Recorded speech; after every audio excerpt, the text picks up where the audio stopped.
Bueno, mi nombre es Jonathan Cupila Costa, soy estudiante de la Universidad Politécnica del Golfo de México de la carrera Terapia Física del séptimo grado Grupo A y voy a hacer mi exposición de la materia Ejercicios Funcionales impartida por la fisioterapeuta Grecia Laratique. Y bueno, yo les voy a dar la segunda parte de lo que es el capítulo de pie y tobillo.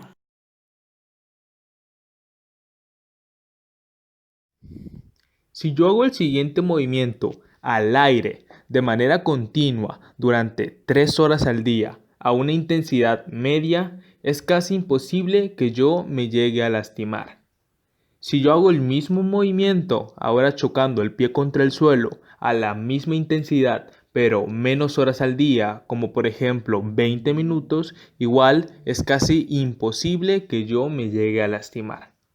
Pero ahora, si yo hago el mismo movimiento chocando el pie contra el suelo durante 3 horas al día a una intensidad media o alta, y a esto le sumamos otros factores ambientales, posturales y de calzado, el riesgo a lastimarme es mayor. Pero, ¿por qué? Bueno, recordemos que cuando nosotros realizamos un movimiento o llevamos a cabo una acción mecánica, dentro del pie hay ciertas estructuras que se mueven, se deslizan entre sí o incluso hay algunas estructuras que se encargan de absorber y amortiguar aquellos impactos que se producen cuando nosotros realizamos una acción. Por ejemplo, cuando caminamos, en el momento en el que nuestro pie choca contra el suelo, hay ciertas estructuras que se encargan de amortiguar y absorber esos impactos, lo que a la larga provoca que se vayan generando pequeños traumatismos en esas partes de tejido, lo que con el tiempo, por así decirlo, desgastan ese tejido desencadenando una sintomatología. Y precisamente esos son los síndromes por uso excesivo o traumatismos repetitivos, la respuesta inflamatoria local de un tejido a consecuencia de pequeños microtraumatismos acumulados. Y como les digo, esto se produce debido a una exigencia continua a la que se ve sometida un tejido antes de haberse recuperado completamente.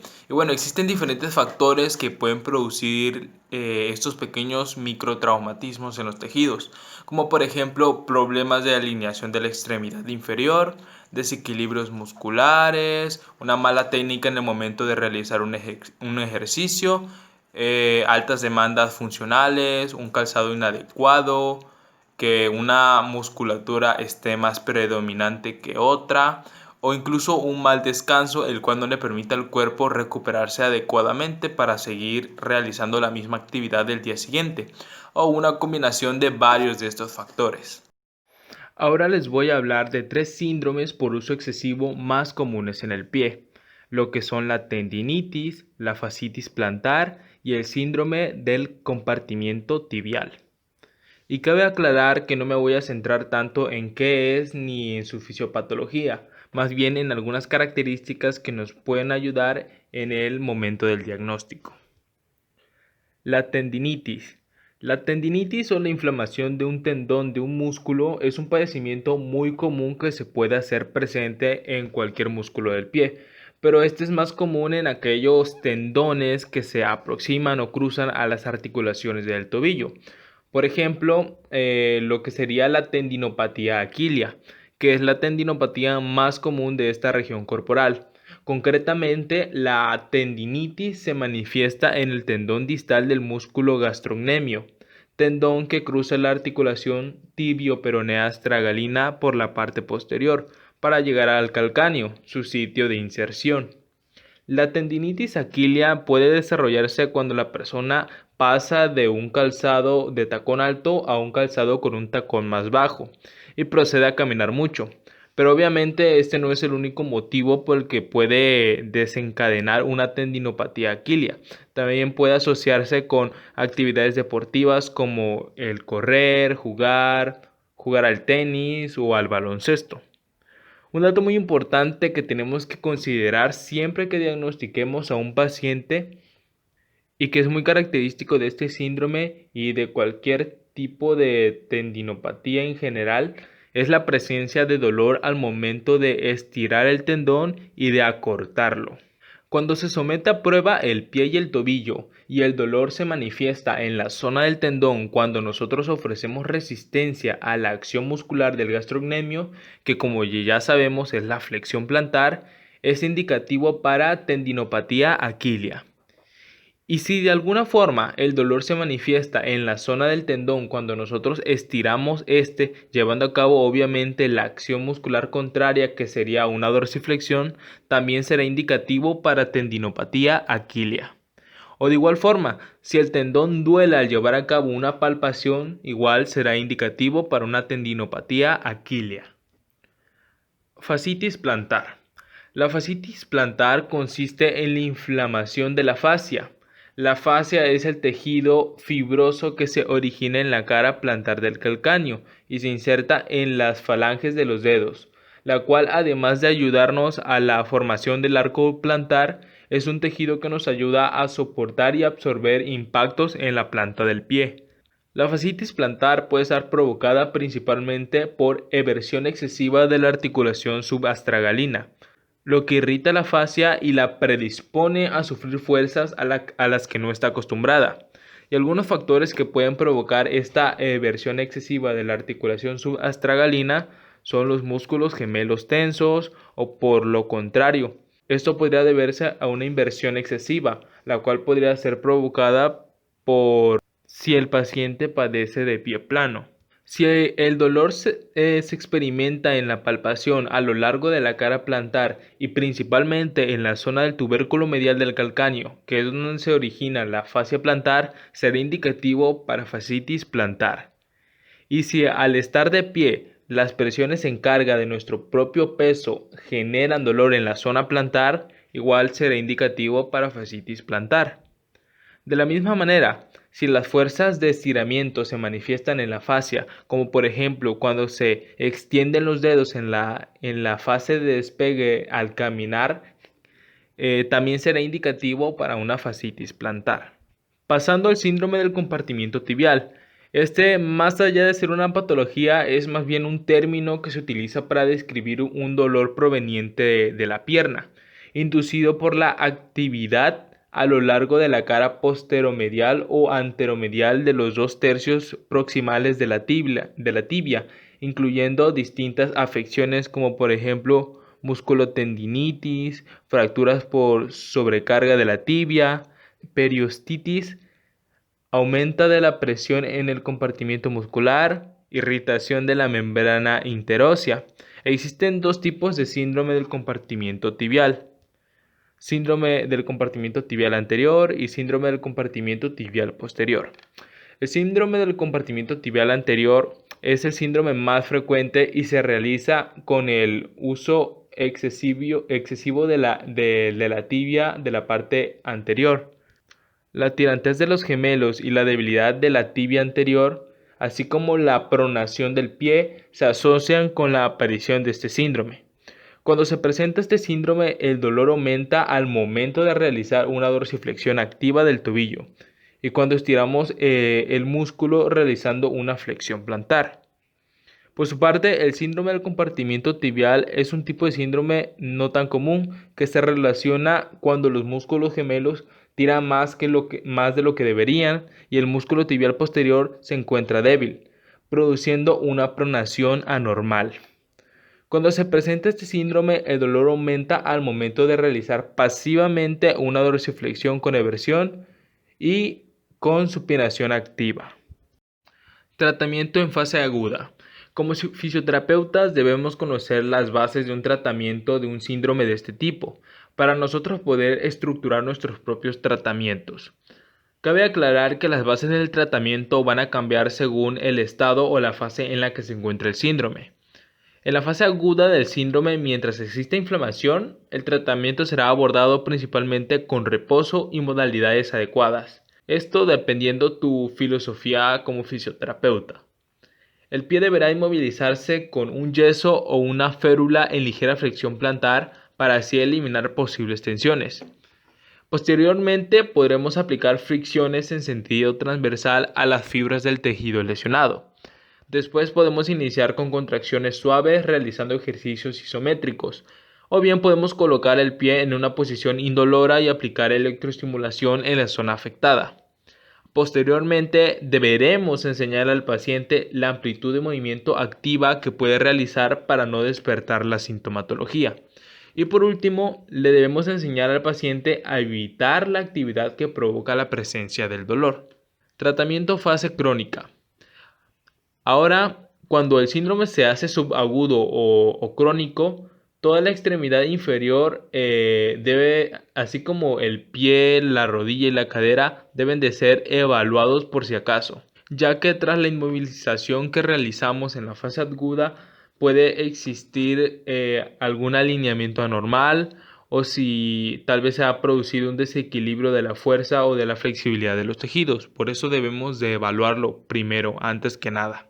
En dado caso de que si se presente un alineamiento anormal, lo primero que debemos hacer es corregirlo, utilizando los aparatos ortopédicos adecuados.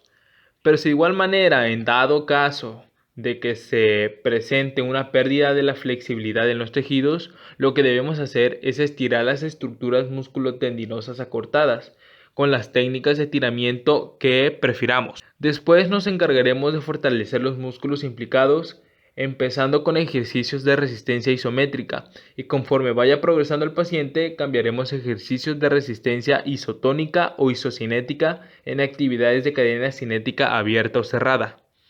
Posteriormente, a medida que el paciente consiga un equilibrio entre flexión y fuerza, habrá que hacer hincapié en la resistencia física y en la preparación de los músculos afectados para que respondan a la carga excéntrica. Y para terminar, si el paciente es capaz de reintegrarse a aquella actividad que le generaba la tensión, la cual provocó el síndrome por uso excesivo, deberemos enseñarle y hacerle conocer aquellas indicaciones para que éste pueda aprender a prevenir posibles daños futuros. Esto abarca desde enseñarle a realizar el calentamiento, los estiramientos previos antes del comienzo de su actividad y la elección de un calzado apropiado para el tipo de terreno que esté frecuente, al igual que hacerle entender la importancia del descanso al paciente para permitirle a su cuerpo y a esas estructuras que sufrieron microtraumatismos en esa actividad puedan recuperarse adecuadamente y no generar de nuevo un síndrome por uso excesivo o síndrome por traumatismos repetitivos. Ejercicios para los desequilibrios de la fuerza y la flexibilidad de los músculos. Antes que nada debemos de recordar que las causas de los desequilibrios de la fuerza y la flexibilidad del tobillo son varias. Estas se las podemos atribuir a que la articulación haya permanecido inmovilizada por motivos de tratamiento, que el paciente haya tenido una lesión nerviosa que haya evitado el movimiento de la articulación por temor a manifestaciones de dolor, o que padezca de degeneración progresiva de las articulaciones. Y mencionaré que los ejercicios de fuerza y flexibilidad serán elegidos según las características físicas del paciente. Técnica para el autoestiramiento de los músculos acortados. Iniciaremos con las técnicas de estiramiento y posteriormente con las técnicas de fortalecimiento consecuentemente. Explicaré varias técnicas de estiramiento tanto para los flexores plantares tensos del tobillo, los músculos eversores del tobillo y pie y músculos extrínsecos de los dedos del pie. Autoestiramiento de los flexores plantares tensos del tobillo, concretamente del gastrocnemio y del sóleo. Colocamos al paciente en sedestación al borde de la camilla, con ambas rodillas en extensión y le pedimos que de manera activa lleve a cabo una dorsiflexión y que mientras lo hace intente mantener relajados los dedos.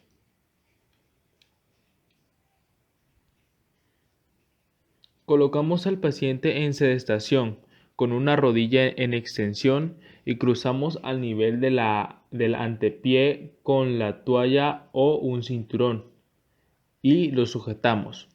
Y con una fuerza moderada realizamos una tracción dorsal, imitando de manera pasiva una dorsiflexión, y repetimos con la otra pierna.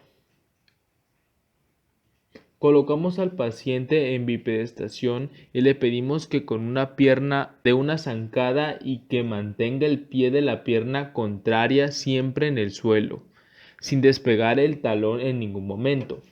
Posteriormente le pedimos que desplace el peso de su cuerpo hacia adelante, así estirando los flexores plantares de la pierna trasera.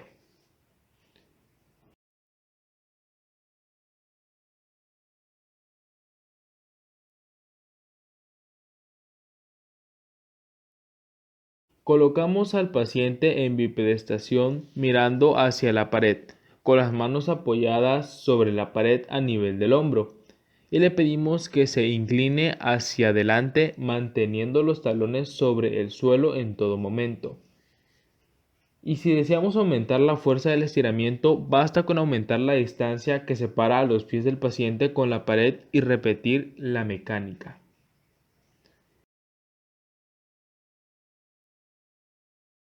Colocamos al paciente en bipedestación, colocando sus pies en alguna superficie inclinada de tal modo que la punta de los pies apunte hacia arriba y los talones no se despeguen del suelo. Y podemos conseguir incluso un mayor estiramiento si el paciente inclina su cuerpo hacia adelante. Esta posición podemos mantenerla durante más tiempo ya que no produce demasiada tensión sobre el arco plantar de los tejidos. Colocamos al paciente en bipedestación sobre el borde de un peldaño o escalón, de tal modo que el antepié quede sobre el escalón y el talón quede al aire. Y posteriormente le pedimos al paciente que haga descender sus talones hacia el suelo. Ok, solo como dato, cabe recalcar que es posible que el paciente manifieste dolor muscular a la palpación, ya que estos estiramientos requieren una contracción excéntrica de los músculos flexores plantares.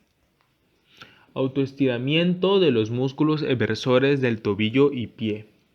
Colocamos al paciente en sedestación y le pedimos que coloque el pie que se va a estirar sobre la rodilla opuesta y que con su mano contraria levante su pie en inversión.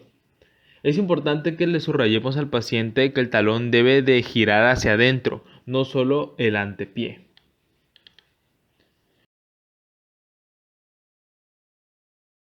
Colocamos al paciente en sedestación o de pie. En este caso prefería hacerlo en bipedestación. Le pedimos que se coloque sobre el borde lateral de sus pies y deje caer su peso. Y si es posible, le pedimos que camine cierta distancia apoyado sobre el borde lateral de sus pies.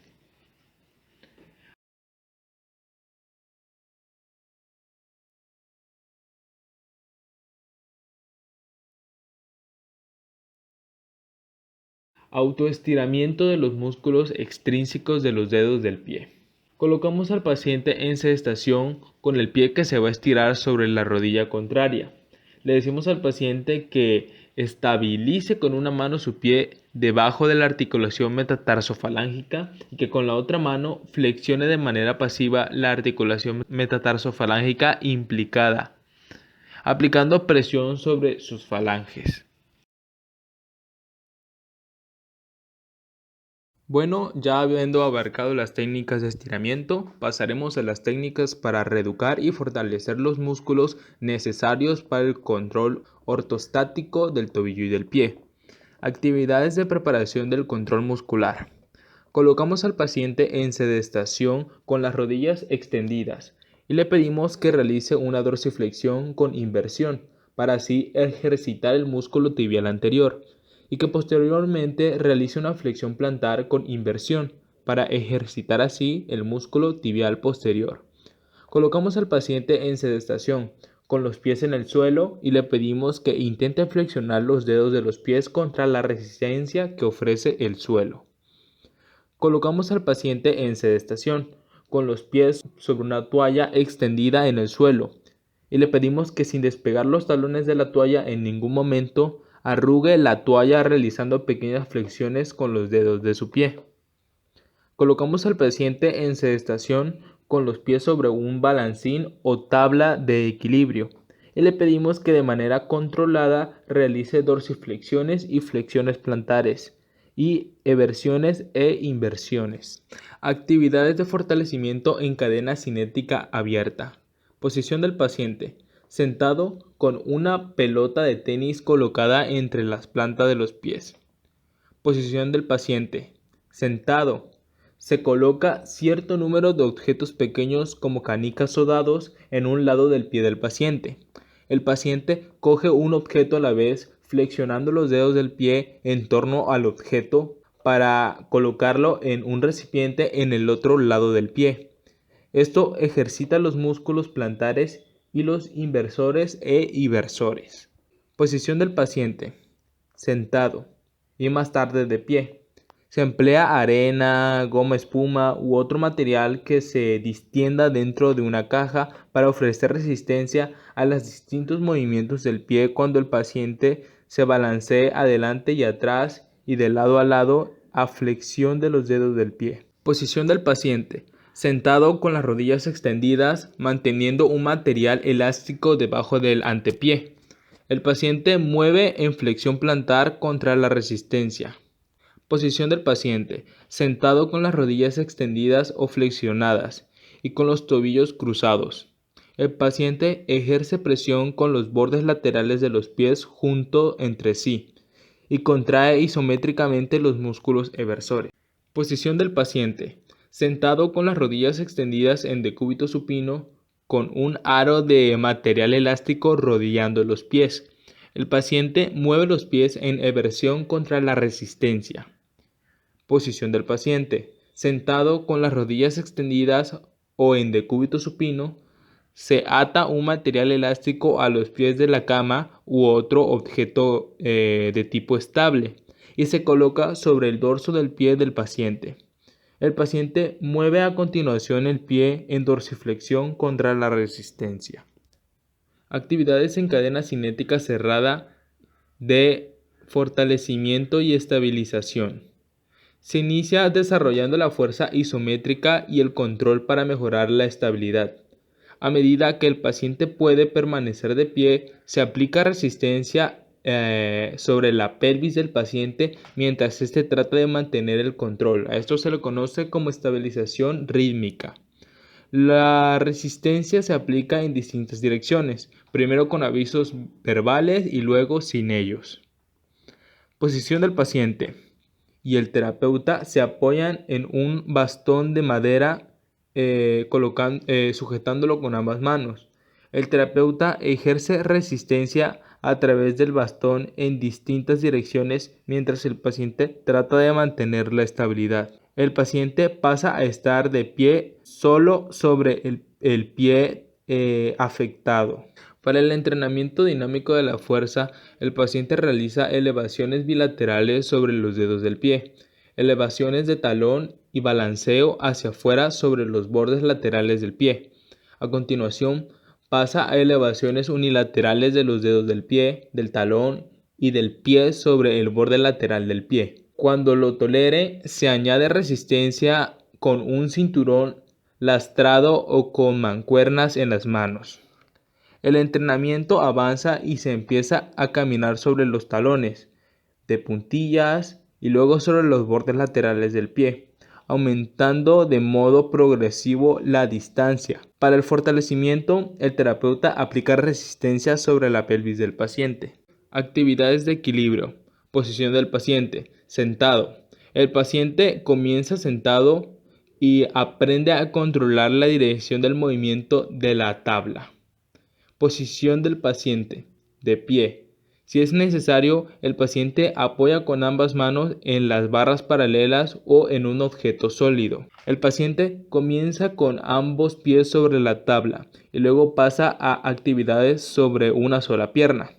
Se logra una progresión adicional combinando el grado de movimiento permitido por la tabla, usando una esfera o balancín mayores, y luego mantienen en equilibrio sin apoyar las manos. Estimulación y práctica de actividades. Se pasa a actividades en carga o a caminar sobre superficies irregulares, desplazamiento lateral del peso del cuerpo, caminar sobre una barra de equilibrio, maniobras ante obstáculos y ejercicios de agilidad. Se desarrolla la resistencia aumentando el tiempo pasado realizando los distintos ejercicios. Se desarrolla potencia con ejercicios pliométricos como por ejemplo saltar o saltar con ambos pies juntos desde diversos niveles, aumentando la velocidad del movimiento. Empleando el principio de la especificidad del entrenamiento, se reproduce la actividad funcional que requiere cada persona, primero por patrones de movimiento controlado, luego por aumentar la velocidad y reducir el control. Aguinaldo, aguinaldo, aguinaldo.